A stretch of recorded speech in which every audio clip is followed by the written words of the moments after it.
So we're going to start talking about 3 plans we have, right?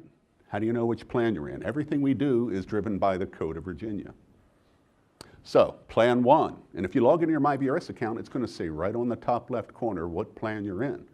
Plan 1, if your membership date, your start date with UVA or any previous VRS employer is before July 1, 2010, and you were vested, meaning you had 5 years of service under your belt as of January 2013, you're vested to a retirement benefit. The big deal is, and I'll mention this later again, you got 5 years, you're vested, you don't have to work another day in the system to be able to collect a retirement benefit once you reach the age requirements. It's not going to be as much as it would be as if you had worked 10, 15, 20, 30 years due to the nature of how this benefit is calculated, but it's still a guaranteed benefit every month for the rest of your life you cannot outlive, okay?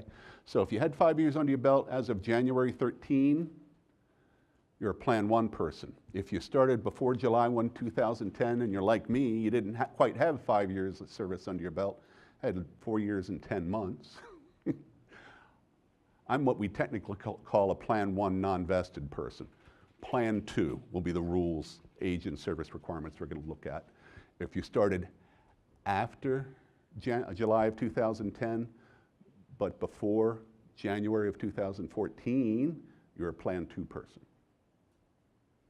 Truly a Plan 2 person.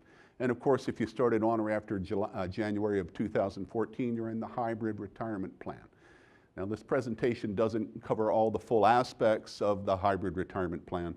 I focus on the pension side. Is there anybody here who's in the hybrid plan? Okay. So I'll talk a little bit more about how your benefit works, just as an extra added bonus that you'll really enjoy, I promise. Okay. Okay. So these are the rules that are determining what plan you're in. And again, you log into your myVRS account, it's going to tell you right there on your homepage what plan you're in. This benefit is a formula. The pension side of the house that I'm talking about is a formula, and it's not about the money that you contribute on this side of the house. And that, thank God for that. It's a good thing. Plan 1, Plan 2 members, even hybrid members, everybody contributes 5%, okay? For hybrid members, out of that 5%, 4% goes to this pension that I'll be talking about. 1% goes to that second very important component to your benefit, the defined contribution. It's a 457 plan, okay? So, but as far as our pension side, it's a formula, and it's made up of really, once you hit the age and service requirements for your particular plan, and I'll talk about those in a couple of minutes, we look at 2 factors. The first factor is AFC, average final compensation. Now, the reality is in the public sector, especially in the state, salaries tend to stay relatively flat. So what drives our benefit is our years and months of service. Here's how the benefit works. For Plan 1 folks, an average of your highest 3 years, 3 consecutive years of salary, wherever it falls in your VRS career. For most people, practically speaking, that's that last 3 before you retire. But we're looking your whole span of your VRS history to find the 3 highest consecutive years. And I'll give you the formula for Plan 1. And this is what we call an unreduced, meaning full retirement benefit, okay? Average final compensation multiplied by 1.7%, multiplied by your years and months of service, come up with an annual number, we divide that by 12, that's the gross amount of your monthly benefit. If it's an early retirement, reduced as we call it, under your particular plan rules, which I'll hit on in a minute, there's a reduction factor that's in that calculation as well. That gets smaller and smaller every month you get closer to unreduced, meaning full retirement qualifications. Okay? So it's deceptively simple, to my mind at least. My wife tells me I'm deceptively simple too, so I'm not sure if that's a good thing. So that's the formula for Plan 1. For Plan 2 and hybrid, we look at an average of your highest 5 years, 5 consecutive years of salary, again, wherever it falls in your VRS career. The formula, unreduced formula for Plan 2, average final compensation multiplied by 1.65%, multiplied by your years and months of service and divided by 12. If you're like me and you're one of those people who had service in the system when you were considered Plan 1 prior to January of 2013, that non-vested Plan 1 category I talked about, you also have a multiplier of 1.7% for that period prior to January 13, but everything subsequent to that is 1.65. But it's, again, it's the same basic formula, right? Average final compensation multiplied by a factor by your years of service divided by 12. For hybrid, average of your highest 5 years of salary, wherever it falls in your VRS career, multiplied by 1%, multiplied by your years and months of service and divided by 12. Back in the day, Plan 1 was the plan. The legislature, we had a push for pension reform. We want to make sure the pension is there for everybody. People are living longer in retirement, right? So that's the reason why we had a Plan 2 introduced, and subsequent to that, the hybrid retirement plan. So for the hybrid to work as well, or even better than Plan 1 or Plan 2, the big deal for you is to participate in that voluntary component that you have through the hybrid, that second component. So for you, out of that 5%, 4% goes to this pension that I'm focusing on today. 1% goes to that defined contribution side of the house. You get a 1-to-1 match on that mandatory contribution. You can do up to an additional 4% voluntarily and get up to an additional 2.5% employer match. That is a big deal. We don't get that if we're Plan 1 and Plan 2, right? We have 457s and I believe 403B here that you can participate in. You can get that, I say the cash match from the governor, but that's $40 a month. And you can do that too once you max out, okay? But that's what you need to focus on, okay? Once you understand how this benefit works. So I want you to talk to Steve McGregor, who's at the table right next to mine. He's from ICMARC, and he can help you understand how that benefit works, okay? All right, so I've mentioned myVRS once or twice already, and I'll probably mention it once or twice as we go through the presentation further. A lot of tools in your myVRS account. Benefit Estimator tool. This is an older screenshot of how that Benefit Estimator tool looks. We've updated the looks of the website, and that's a good thing. Any of the benefit options we're going to look at today, you can look at based on your own real-world numbers in your myVRS account using the Benefit Estimator tool, using various scenarios that you care to use. Member benefit profile is something we used to mail to members a few years back. Cost a little bit of postage to mail that to a couple 100,000 active members, so we stopped doing that about 5-6 years ago, I guess it is now. We embed them in your myVRS account as an archive, so you can see how any changes in your salary has impacted that future retirement date benefit. It'll also talk about other benefits as well, but you can refer to this and you can see how that has changed for you. Dive right into the benefit age and service requirements for you.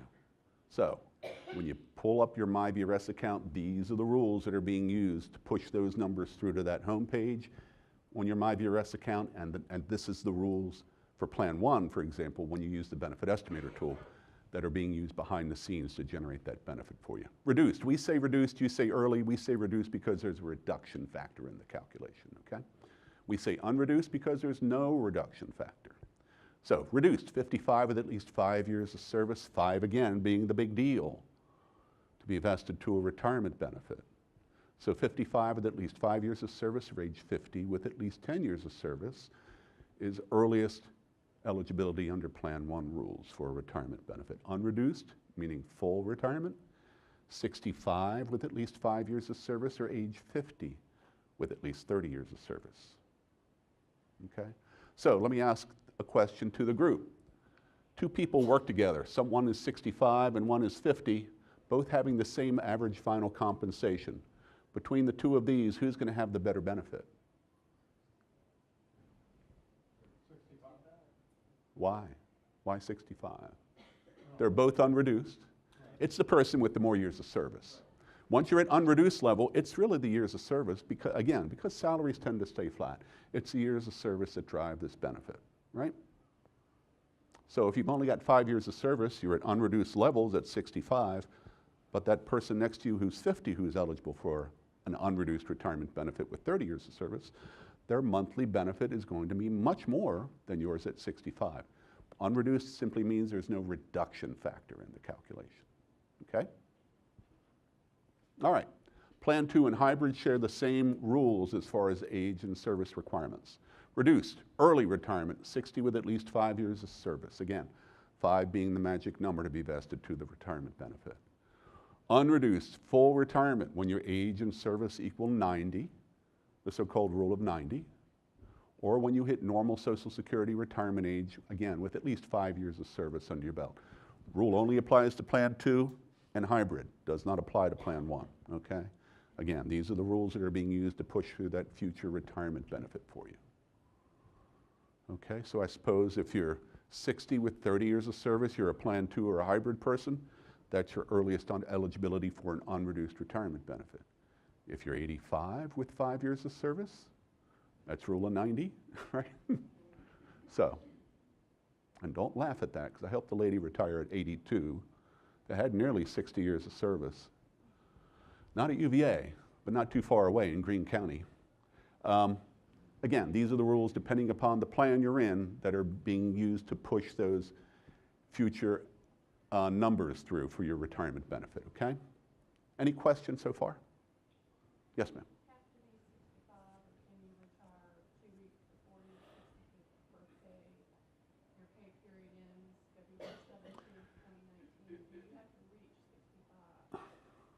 So the question is, if using 65 as an unreduced retirement age, do you have to reach 65 for that future, do you already have to be 65 when you're at that given retirement date?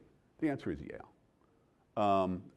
Unless you have some sort of agreement to use your sick leave or whatever to run you out until that given retirement date, but you have to have met the age requirements too for that, if it's the age that's driving your benefit, right? Keep in mind you always retire the first of the month too, right? Any other questions about age and service requirements? Okay, so you've got 5 years of service under your belt.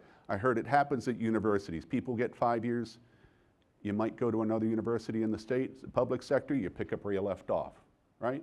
You leave the state, you got 5 years of service, or you go work in the private sector, you got 5 years of service. The value of this benefit is a guaranteed benefit every month for the rest of your life. It's a whole lot bigger than that relatively small bucket of money that you've accumulated, right? So you want to leave, my advice is to leave that account in place. You can always take it as a refund, but to leave it in place. And even if you never come back to a state or a VRS covered position, with 5 years of service in place as a deferred member, which you are now, we're going to be in touch with you when you hit unreduced eligibility and tell you it's time to start taking that benefit, okay? But it's going to be based on whatever number of years you have under your belt at the time. All right. Any hazardous duty folks here other than me? An attempt at humor, that's all it was. Okay. Purchase of prior service is a big deal. I get questions all the time. John, my financial guy says this is a good deal and he wants me to put more money into it. Well, if you've got a deferred comp plan or if you're in a hybrid plan, you've got that second component. If you've got money you want to move into that, that's a good thing. You can't just throw money at this benefit because it's not about the money. The only way you can increase this benefit is to make more money, to work longer, or through purchasing prior service. Purchasing prior service allows you to get vested quicker, or maybe it allows you to reach that unreduced level of eligibility, right? You got the age, you don't quite have the service. Purchasing prior service can get that for you too. But the bottom line is the more years of service you have, the better your benefit. Now, I don't want to spend a whole lot of time on purchase of prior service unless we have questions here. Keep in mind this webinar, we have this available as a webinar, and we also do live presentations that you can look up the schedule for at varetired.org, okay? So, there's a variety of different types of service that you can purchase. The most common types of service we see, yes sir? I have a quick question on purchasing prior service. Uh-huh. Does VRS have a record of that prior service? I was told at one point I had to go to my employer and have them look up all the paper records and send me verify or something. Well, the question is VRS already going to have a record of that purchase of prior, or that prior service? No, not necessarily. It depends on the type of service. What kind of service was it? Okay. And did you, when you left there, did you take a refund? Yes. Okay. We should have a record of that. Unless it was many, many, many years ago, then that record's gone dormant. Okay, chances are it's gone dormant. You might have to send a letter to VRS to have them do the research till we can add that to the possibility of your purchasing it, okay? So refunded is the most common type of service that people are purchasing, but there's a variety of types of service, as you can see here. Refunded service, active duty military service is another very common type of service. Non-covered service on the bottom left-hand corner of this slide. That's where you're working part-time for your current or any previous VRS employer. That converts 173 hours of part-time service equals 1 month of VRS service. These are all going to cost you money, with the exception of no-cost military leave. That's if you were called up to an active duty position while you were a VRS member. There are certain rules applied on that, but basically that service is granted to you. But all these other types of service are going to cost you. So other than refunded service, non-covered service, part-time service, active duty military service, the other type of service that's very common people are purchasing, or bottom right-hand corner, public service. If you worked for a public sector employer in anywhere in the country, if you worked for the federal government, that's another type of service. A big deal for those, as long as you weren't vested, eligible for a retirement benefit there. You can add up to 4 years of those types of service. For the most part, all of these are maxed out at 4 years. And there are some specific rules about that too. If you're eligible for a retirement benefit based on your service in North Carolina, you'd have to cash that in order to add only 4 years to your VRS service. So chances are you're better off keeping that as a separate source of income in retirement. Just understand their rules, okay? Same for the federal government. Most of these types of service, as it shows on this screen, are limited, meaning you're limited to a combined total of 4 years of service that you can purchase, okay? It used to be, prior to January of 17, each of these were a separate 48-month bucket. That's no longer a case. It's a combined 48-month bucket, okay? Yes, ma'am? Can you tell us the deadlines for buybacks and if it's more expensive to wait, et cetera? Sure. The question was about deadlines for buybacks. Now, one of the things we have as state employers is or state employees, is our employers offer pre-tax payroll deductions. So that's a big deal.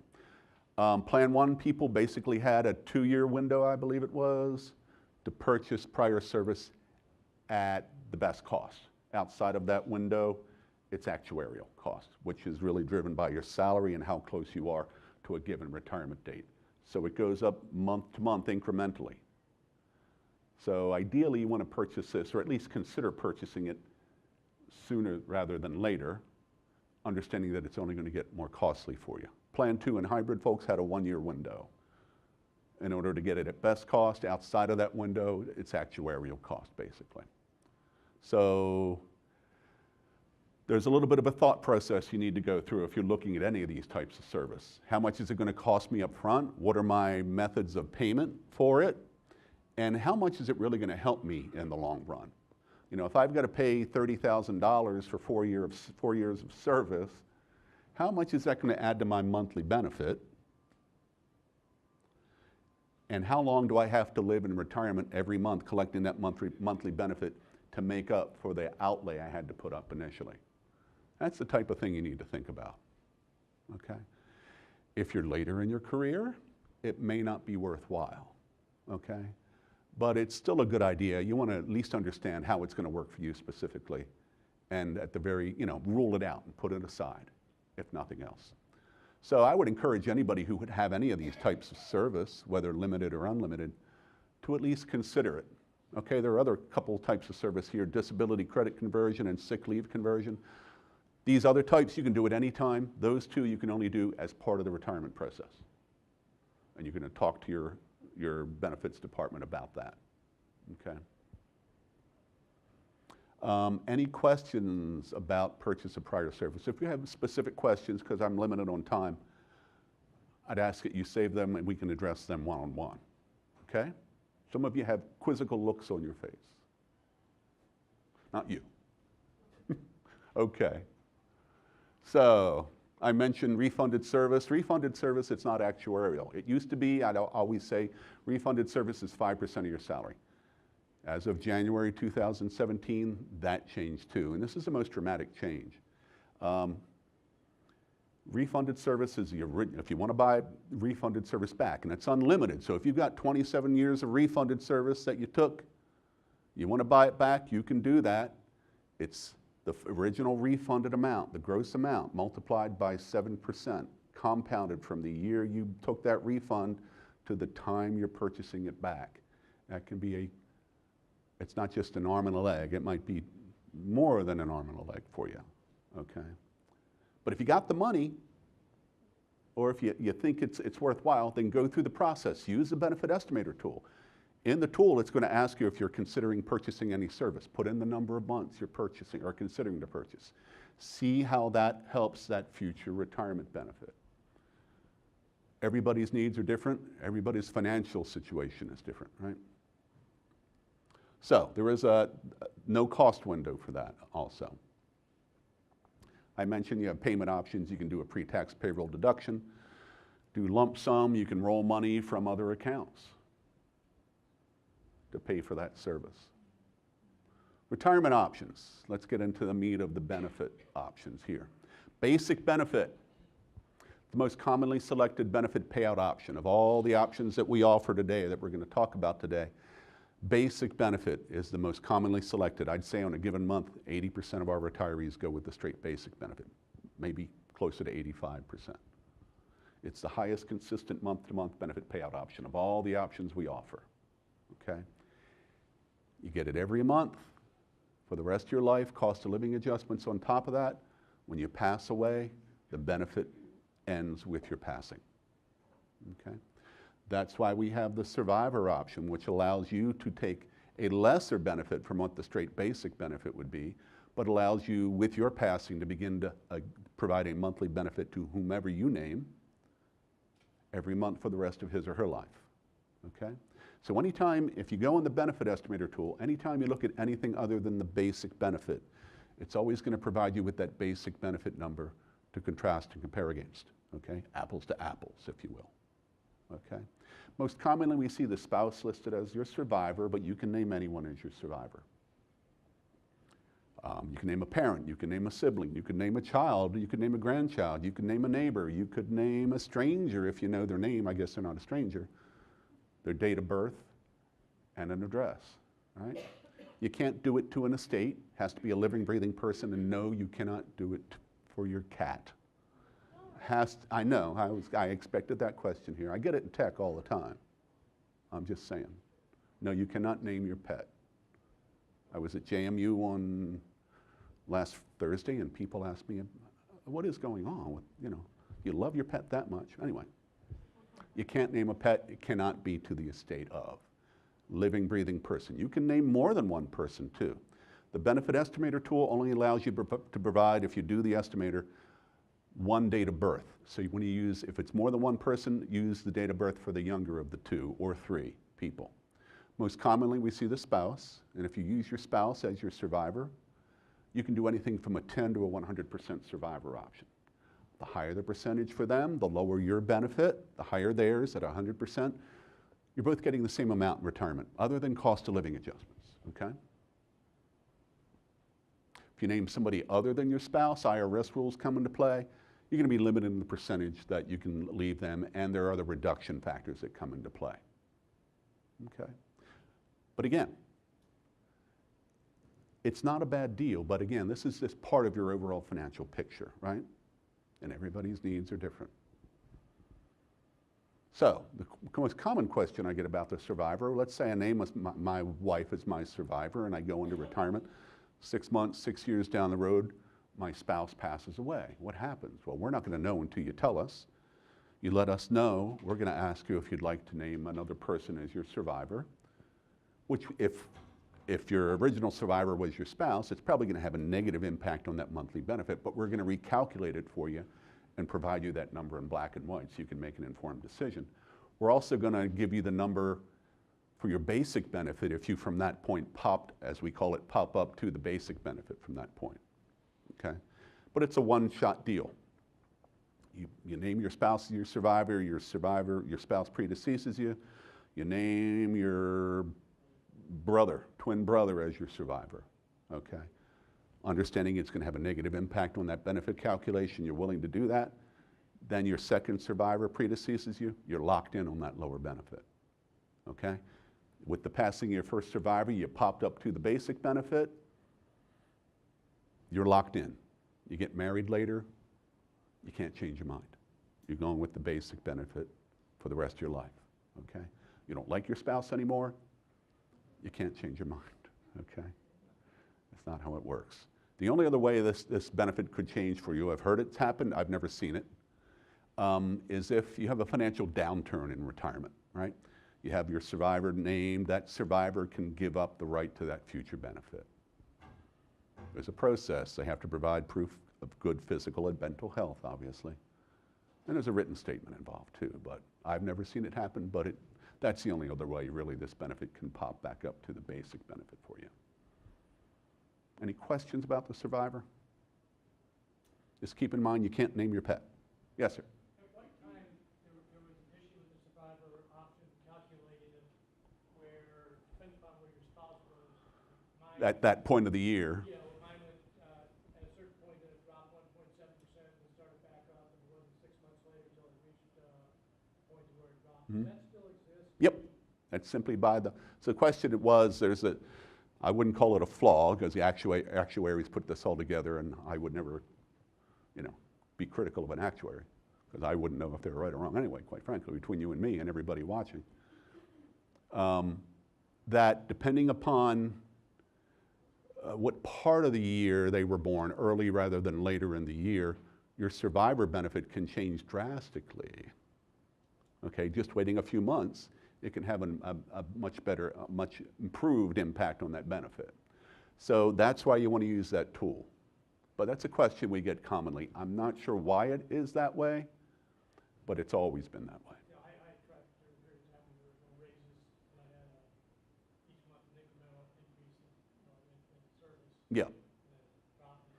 And then it dropped.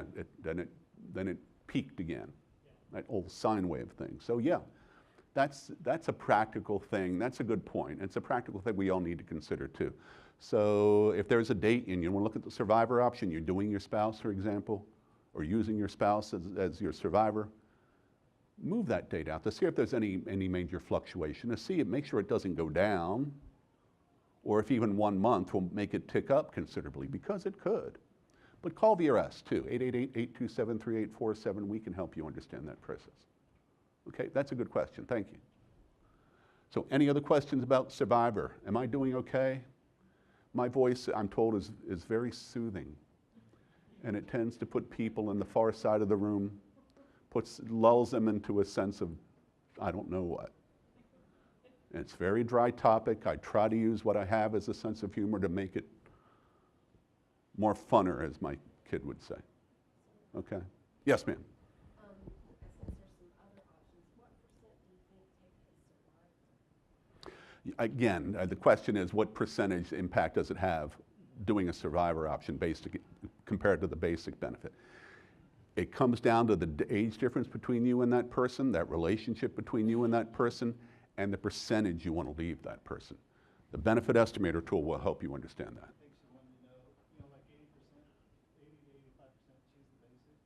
that. Choose a survivor option.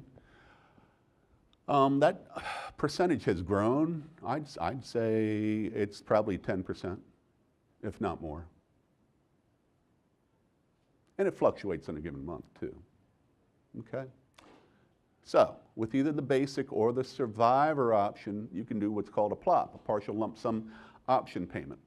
Now, I describe a PLOP as a carrot on the end of a stick at retirement. People will see they're eligible for a PLOP, and it can be a whole lot of money. They want that money and they have no earthly idea why. They don't have a need for it necessarily or a plan for it, and they don't understand the impact it has on their monthly benefit. okay? The way a PLOP works is you have to work 1, 2, or 3 years beyond when you're first eligible for an unreduced full retirement benefit according to your specific plan rules. So, Plan 1 civilian, 50 and 30, all right? Eligible for 1 year of PLOP. If you have 31 years of service, right? You work another year, you're eligible for 1 year of PLOP. The way the PLOP is calculated, we go through that formula I gave you earlier. Average final compensation multiplied by a factor, multiplied by your years and months of service. That annual number, before we divide it by 12, that's 1 year of PLOP. Then we go back and calculate your monthly benefit on the remaining, in this case, let's say 30 years. There's a reduction factor involved in there too, but as far as a concept, it's as simple as that. So the idea is the more years of service you have, the less of an impact it has on your monthly benefit. So someone with 31 years of service, eligible for 1 year of PLOP, we calculate that PLOP, we go back, calculate their monthly benefit on the remaining 30 years. Someone under Plan 1 rules could be eligible for 1 year of PLOP with just 6 years of service too. But that's 1/6 of their monthly benefit that we're factoring out when we consider their PLOP, okay? So the idea here is the more years of service to have, the better, the less of an impact it has on your monthly benefit. And of course, the higher the lump sum is going to be. You can do a PLOP with either the basic or the survivor option. We don't see a whole lot of people who do survivor and PLOP. When we do, they have either a higher salary, average final compensation, and or many, many years of service. I'm talking approaching 40 and beyond. I helped a lady, I mentioned her earlier, retire at 82, and she had 59 years and 7 months of service. And she retired, she was eligible for a PLOP, had negligible impact on her monthly benefit, and her PLOP was over $300,000, the gross amount. And I'm not here to advise people one way or the other. There are ups and downs. It has an impact on your monthly benefit. For her, not so much, right? But I'm not encouraging anybody to work 59 and a half years either. You want to enjoy your retirement too, right? So you've got to balance the two sides. So the times I see people doing a survivor and PLOP are folks that have a lot more service, generally speaking. Why would you do a PLOP? There are as many good reasons as there are bad. I talked to 2 little school lunch ladies down in nearby Wythe County. It's not nearby, but it's still within the state, barely, but it's down there. Both about this tall, very similar. They started behind the steam table, 40 years plus prior. They both had a lot of service under their belt. They wanted me to talk to them both at the same time. They had no secrets, right? So one was interested in the PLOP. She talked to a financial expert about it, looking at her whole financial picture, how would it impact her benefit? So she understood the rules. And again, I'm not here to discourage or encourage anybody. She did it. She had a very good reason to do it. Her friend of over 40 years did it simply because her friend that stood next to her at the steam table for over 40 years was doing it.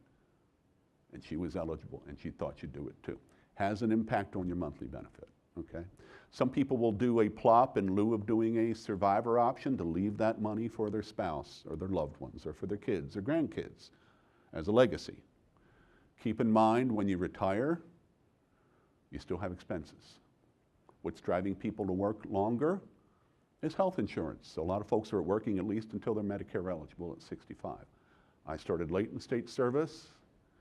I'm going to work probably at least till I'm eligible for my full Social Security at 67, maybe beyond, if they keep me on, right? Yes, sir.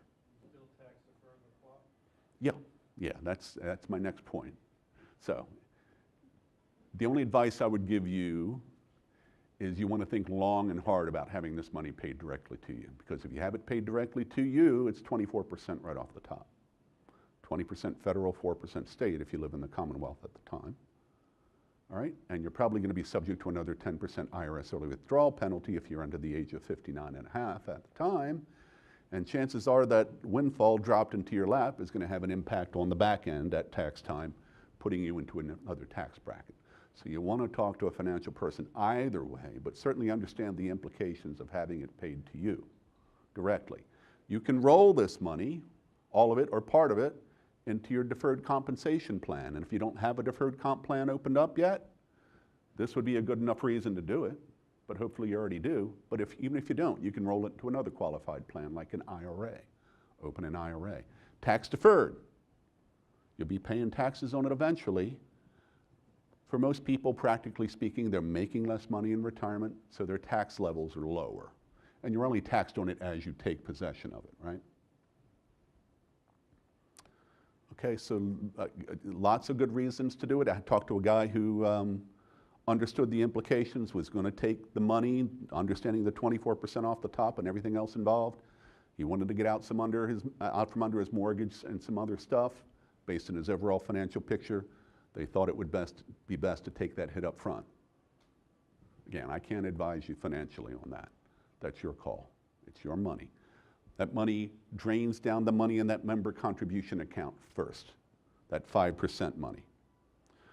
All right, so that's the only other impact it has. So if you passed early in retirement, you did the PLOP, you'd have that lump sum there sitting somewhere, but there would be no money paid from VRS if all that money is gone out of that member contribution account early. Again, that may not be something you'd even consider when you're looking at the PLOP, but just understand how it works. The PLOP money comes from that member contribution account fund first. So, a variety of good reasons. There's a lot of bad reasons. Taking that round the world trip, I'm not a financial, I can't advise you financially, but I would tell you a good reason not to take that money is to buy a boat. It's never a good there's never a good reason to buy a boat as far as I'm concerned, and certainly using your PLOP money is, again, another attempt at humor. Find a friend who has a boat, okay? I actually was down in Christiansburg, dare I say Christiansburg, and a guy in the front row, he was telling his friends, I didn't know this till after the fact, yeah, I'm going to use that PLOP money, I'm going to get myself a new boat. Great. And then I just said that, and he was the brunt of jokes for the rest of the presentation. So don't be that person, okay? I kid about boat. Do what you want. Any questions? I hope I'm making sense of this for you. Okay? Basic and PLOP, that's one set of reductions. Survivor and PLOP, you're getting a set of reductions from the basic already. That's a second set of reductions to the survivor option. Use your myVRS benefit estimator tool. Okay? Last option, very few people take this option. Used to be advanced pension option, used to be called the leveling option. I think that's a more descriptive name. Provides you with a level source of income in retirement between your VRS benefit and Social Security. The advanced pension option pays you an enhanced amount, even over and above what your basic benefit would be early on, okay? 2 to 3% of our retirees take this, maybe less. I've talked to a lot of HR folks who work in the public sector in the state. They've never actually been involved in one of these cases, okay? So it pays you an enhanced amount even over and above what that straight basic benefit would be until the month you indicate you're going to start taking Social Security, which can be no later than your normal Social Security retirement age. You cannot tell us age 70. We're not going to let you keep that enhanced amount that long. But it can be as early as your earliest eligibility at 62. So we pay you that enhanced amount. We're going to automatically drop your benefit at the month you indicated when you fill out the paperwork indicating the advanced pension option benefit, with the hope, because we cannot contact Social Security on your behalf, that you've started the ball rolling with them to fill in the gap. But between the two, other than cost of living adjustments, it's never going to be any more than it initially was. Make sense? It's very different. For basic and PLOP, survivor and PLOP, we don't care how much you get from Social Security, nor do we care when you start taking it. We only care when you look at the advanced pension option. Okay. Here's your basic benefit. Start taking Social Security whenever you care to, has no impact on your basic benefit. Bar on the left, someone at age 60 who took the advanced pension option indicated they were going to start taking an early Social Security benefit at some point in their 64th year. At that point, their VRS benefit's going from this down to this, with the hope and the assumption that they've started the ball rolling with Social Security to fill in that gap. Otherwise, it's not going to be any more than it initially was. Now, one of the reasons why we see so few people doing it these days is because more and more people are working longer and longer before they retire. I said, I want to work at least till normal Social Security retirement age, if not beyond that. I couldn't do the advanced pension option, right? And that may be the case for a lot of people in this room. And that's fine. That's fine. Very few people take it. Where we see people who do it, quite frankly, I see a lot of hazardous duty guys, men and women who do it because they have a little bit of enhancement on their age and service requirements, right? So they can get that enhanced amount from VRS if they retire at age 50 with 25 years of service, for an example, for full retirement benefit, get that enhanced amount under the advanced pension option. Work another full-time job in the private sector, and I'll talk about working after retirement in the time I have left, too, in a few minutes. And then indicate at age, whatever their normal Social Security retirement age is, for example, that's when they're going to diminish their VRS benefit, okay? So if you have any more questions, let's hold those in the end, because the chances are if you have questions about this, it's going to be very specific. You need a special estimate from Social Security indicating zero future earnings from the time you retire from VRS. If you want to look at this in the benefit estimator tool, or if you want to apply for that, we need that piece of paperwork as well, okay? Indicates zero future earnings from the time you retire from VRS, and that is not to say you cannot collect, you cannot work after you retire from VRS. You certainly can. That's just what we need to properly calculate this specific benefit, okay? Not available under Plan 1 rules, early retirement, reduced retirement, age 50 with at least 10 years of service. And it's a standalone option, meaning you cannot do a PLOP with the advanced pension option. You cannot do a survivor with the advanced pension option. You get that benefit every month, you pass away, that benefit ends with your passing. Okay? Am I doing okay? Okay. So I got some examples of these various benefit options and the thought process that goes into it. This guy today is Norm. Now, Norm is a Plan 1 person. He's at $56,000 is his average final compensation currently. He's 57 years of age. He's got 24 years of service. If Norm wants to retire today, it's a reduced benefit for him. He's over 50, but he doesn't have 30 years of service yet, right? So he's looking at the advanced pension option because he wants to get out of Dodge as quick as he can for whatever reason, okay? So he's going to look at the advanced pension option first. Now, again, anytime you look at anything other than the basic benefit, it's always going to provide you with that basic benefit number to contrast and compare against, okay? So this is his reduced basic benefit. There's a reduction factor in that simple formula, all right? And that's based on 24 years of service. This is his advanced pension option. That top number is a considerable amount more than what that straight basic benefit would be. But he indicated he was going to start taking Social Security soonest opportunity in his 62nd year. His VRS benefit's going from 1977 down to this, 777, with the assumption and my personal hope that he started the ball rolling with Social Security to fill in the gap. But between these two, it's never going to be any more than it initially was, again, other than cost of living adjustments, right? Whereas if he had stuck with the straight basic benefit, albeit a lesser amount, he could start taking Social Security at 62, has no impact on his VRS benefit. Of course, when you do early Social Security, and I really don't discuss that in this presentation, you got to watch what you're doing work-wise, right? Because it can have an impact on that early Social Security benefit. So that's an example of how the advanced pension option would work. This doesn't apply to most people, though, quite frankly, all right? Now Norm is thinking, well, I've heard a lot about this PLOP. I want to look at those numbers. So he's going to use the benefit estimator tool and project out what his benefit would be if he worked another 7 years, 6 years to get him to 30, and 1 year to be additional to be eligible for 1 year PLOP, okay? This is his straight basic benefit number, and it's nearly doubled from what it was just 7 years prior, even if his average final compensation didn't change a penny, which is entirely possible in state service after 7 years, right? That wasn't a joke, but it's entirely possible. His benefit has nearly doubled. Why? Well, he's got 7 more years of service in the calculation, and there's no reduction factor in this calculation either. That's a big deal.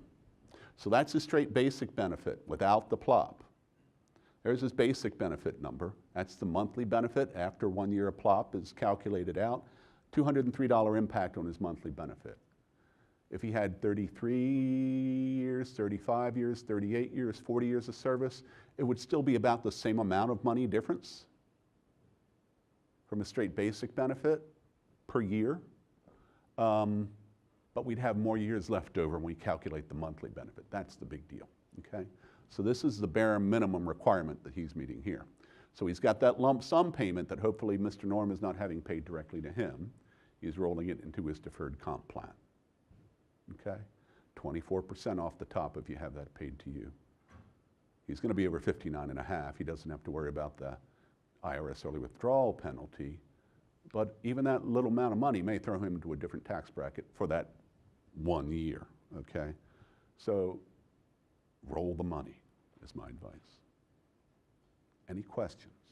So his, just a quick question, his monthly benefit, that's based on working 7 years? That was based from the previous slide, working additional 7 years. 6 to get him up to unreduced level, and 1 to be eligible for 1 year PLOP. Assuming no salary increases during that period of time, okay? So, you can look at the benefit estimator tool anytime you want to. One proviso I would give you is if you look at the numbers and those dates are any out in the distant future, really any more than 3-4 years in the future, look at those numbers that's providing you as worst case scenario. The system is great at adding additional years and months of service, but it's not assuming any salary increases. You can play, when you use the benefit estimator tool, you can play with the salary and the average final compensation. But to me, that kind of builds up unreasonable expectations, and you might forget that you did it, and you're very surprised at the end of the day how much your benefit really is, right? So look at the numbers it's providing you as worst case scenario, but understand that you can always adjust the salary numbers that are being used in that to calculate that future benefit, okay? Run a benefit, they're going to be more accurate 12 to 18 months prior, and you really want to take control of your own retirement. Right? The great thing about this benefit, once you understand the rules, you just do your career. But you need to be the one to go out there and use the benefit estimator tool in your myVRS. You have a great benefits department here, but you need to take charge for yourself. You don't want to walk into their office and you're ready to retire and you're disappointed in how little your benefit is. Maybe you need to work a couple more years, right? So use the benefit estimator tool sooner rather than later. Another thing you can do in the estimator tool is you can verify all your service. If you have multiple VRS employers, make sure they're all showing there. Make sure all the service that you believe you have has all been reported to, okay? So, other things we need to think about in retirement are referred to deferred comp a couple of times already. It's a good deal.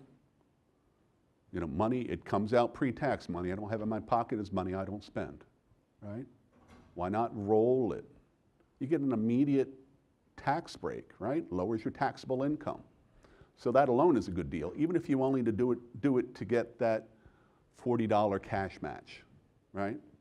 As a Plan 1 or Plan 2 person, or if you've maxed out your hybrid plan, to take advantage of this, okay? You've got a lot of options here, though, which is a nice thing. You can take it in a variety of different ways. You can turn it into an annuity, a monthly benefit. Just keep in mind, this is a benefit that you could possibly outlive, where your VRS pension benefit you can never outlive, but it's nice to have another source of income in retirement. Health insurance is a big deal. It's not a VRS benefit per se, it's a state benefit. This is what's driving people to work until they're Medicare eligible, okay? Talk to a lot of guys who work, I mentioned this earlier to somebody, a lot of VDOT guys start out of high school. They're Plan 1 guys, they got their 30 years of service and they're 48. They wanted to retire today. If I retired today, pre-Medicare, my coverage would be around $2,300 a month. And I can't afford that for my family coverage. State picks up 85% of that coverage, right? So keep that in mind. But that's what's driving people working longer. Health insurance credit is a big deal too, and it's not something we talk a lot about. Health insurance credit is $4 per year of service. You have to have at least 15 years to be vested to this benefit. If you retire as a state retiree, it's $4 per year. I can do that. $4 per year of service. That's uncapped. So if you've got 30 years of service, that's an additional $120 that you'll be paid every month on top of your monthly benefit, a tax-free benefit, as long as you're paying some sort of premium for health insurance in retirement. Doesn't have to be health insurance from your retiree. You get a job in the private sector, you're paying a premium for that. As long as the premium is above what you're eligible for example, if your health insurance credit is $120 and your monthly single rate premium for the working wherever you're working in the private sector is only $90 a month, we're only going to reimburse you up to $90, right? That's a great deal. Most people, they're paying more for their premium than they're going to get in health insurance credit. But it's a nice, again, a tax-free benefit that's over and above your monthly benefit in retirement, okay? Basic group life insurance is a big deal. It's something we all have. The way it works is we look at your salary, we round it up to the next highest 1,000 and double it. That's the value of your group life insurance as an active member and going into retirement. Has no intrinsic cash value because it's a group policy too, okay? So it does reduce in retirement, but it never really goes away. So I'll give you a scenario. My salary is $49,000, and I do this because that time of day, math skills are not my forte. So $49,500 is my salary. The value of my group life is $100,000. They took my salary at $49,500, rounded up to the next highest $1,050, then doubled it. Anytime I have a salary increase, that could impact the value of my group life insurance too. Once I retire, I carry the full value of that group life insurance in retirement, but after one full calendar year in retirement, January through December window, after one full calendar year in retirement, it begins to reduce. 25% a year, it does that for 3 consecutive years until it hits 25% of its original value, holds at that level for the rest of my life. It's a big deal. This costs us nothing in retirement, by the way, it's given to us. And that's a big deal, okay? So I'm an old life, health, and annuities guy, and I'm mainly in the private sector, but I've worked some very sad, difficult cases, and unfortunately it's mainly people like me, men, who don't take the time to fill out to update their beneficiary form. Okay, here's a scenario. In the private sector, public sector, the same thing. Hired in a job, you fill out your new hire paperwork, you fill out your beneficiaries on the form, and you name your girlfriend as your beneficiary. 25, 30, 35, 40 years later, you pass away, you leave your second spouse behind, and you still got your girlfriend named as your beneficiary. And there's not a thing in the world we can do about that, and it's very sad. For us, the form is the VRS 2, Designation of Beneficiary Form. That's going to cover the group and any optional coverage you care to carry in retirement. It also covers the money in that member contribution account. If you pass away early in retirement, there may still be money in that account. You want to make sure it goes to the people you want it to get to, okay? You can update that at any time as an active member and in retirement as well. So keep that in mind. These are all common sense things, I think.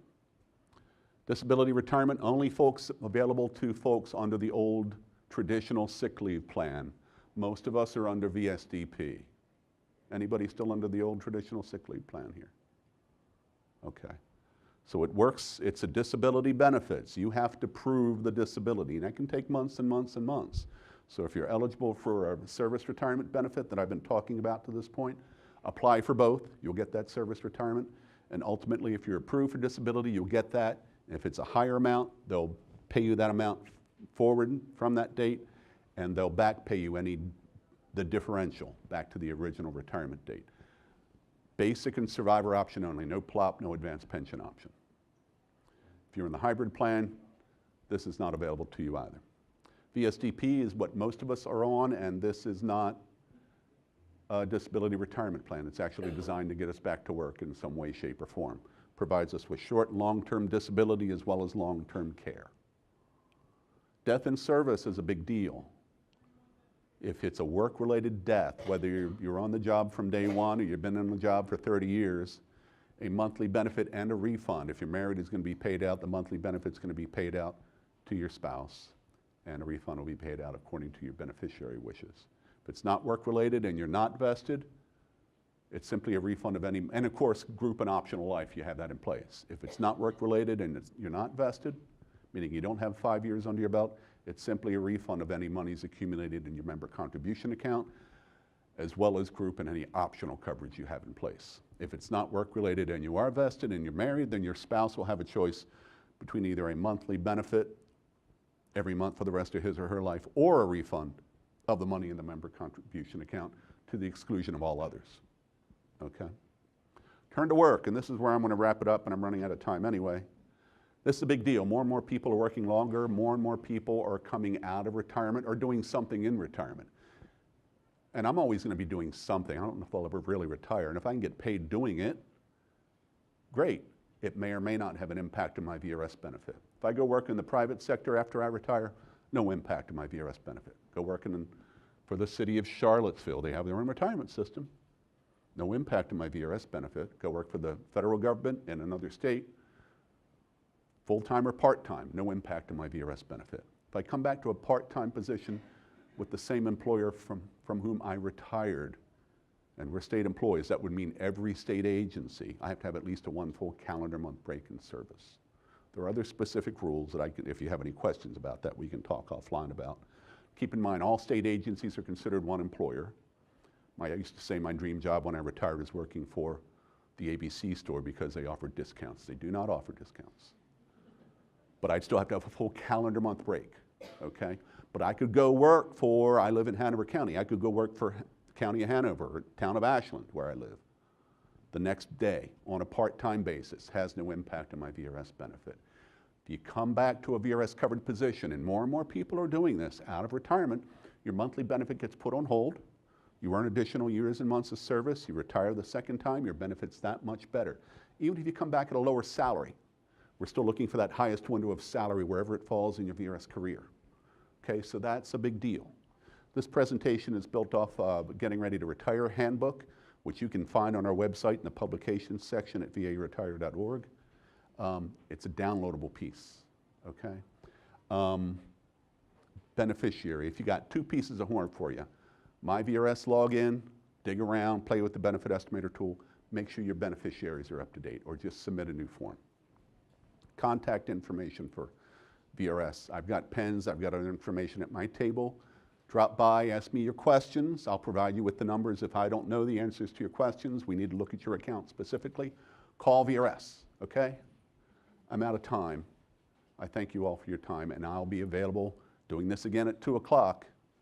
Okay, if you're really struggling for something to do, come back at 2. Okay, thank you all.